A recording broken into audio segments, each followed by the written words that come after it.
పూరా లోకల్ 2 టర్ములు పాలించిన బీఆర్ఎస్ ప్రభుత్వంలో ఒక్క మహిళా మంత్రి లేదంట కదా. సబితా ఇంద్రారెడ్డి ఎవరండి? సబితా ఇంద్రారెడ్డి జంప్ అయి వచ్చిర్రు. ఎవరు మహిళ కాదా? అంటే కాంగ్రెస్ నుంచి జంప్ అయ్యి మీ బీఆర్ఎస్ నుంచి మీ బీఆర్ఎస్ పార్టీ పెంపొందించిన ఒక మహిళను రండి. నేను ఒకటి నీకు విషయం చెప్తా. ఎమ్మెల్యేలు అయిన దాంట్లో తీసుకొని మంత్రిని చేస్తారు కానీ ఎమ్మెల్యేలు కాదు దాంట్లో ఓలని చేస్తారండి. నేను ఏమంటున్నా అంటే మీ బీఆర్ఎస్ పార్టీలో మహిళలు ఎమ్మెల్యేలు గారా? ఎందుకు గారండి? అయినప్పుడు చేస్తాం మేము 100%. ఎందుకు గారంటే మీరు మహిళలను దొక్కేసిర్రా? ఎవరు దొక్కేసిల్లండి మహిళలు? మరి ఎందుకు లేరు మహిళలకు సంబంధించి ఎక్కువ చేసింది మేమే. షీ టీమ్స్ పెట్టి కాపాడినాం, సత్వర న్యాయం చేసినాం. మీలాగా రేపులు మానభంగాలు రోడ్ల మీద అయితే అంటే పోలీసులను పెట్టి రేపులు చేయించలేదు. మా ప్రభుత్వం చాలా సిన్సియర్ గా ఉన్నది. ఆడపిల్లల విషయంలో మీరు కేసీఆర్ గారి మాటలు వినండి ఒకసారి. మీరు మీకు ఎందుకంటే మీకు తెలియాలి, ఒక తండ్రి స్థానంలో ఉండి మహిళలను రక్షించుకున్నాడు.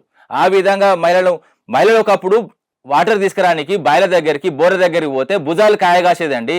తెలంగాణ వచ్చిన తర్వాత కేసీఆర్ గారు ఆడవాళ్ళ పాదాల దగ్గరికి గోదావరిని తీసుకొచ్చిండు. అంత మహానేత. మహిళలకు మీ ఏం చేసినామంటే గిదండి, మంత్రులను చేసినంత మాత్రానే మొత్తం అదైతుంది కాదు. ప్రతి ఒక్క మహిళకు మీ చేసినాము.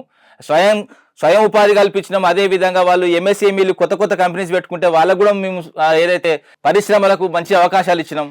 ఇలాంటి పరిస్థితులు తీసుకొచ్చినాం.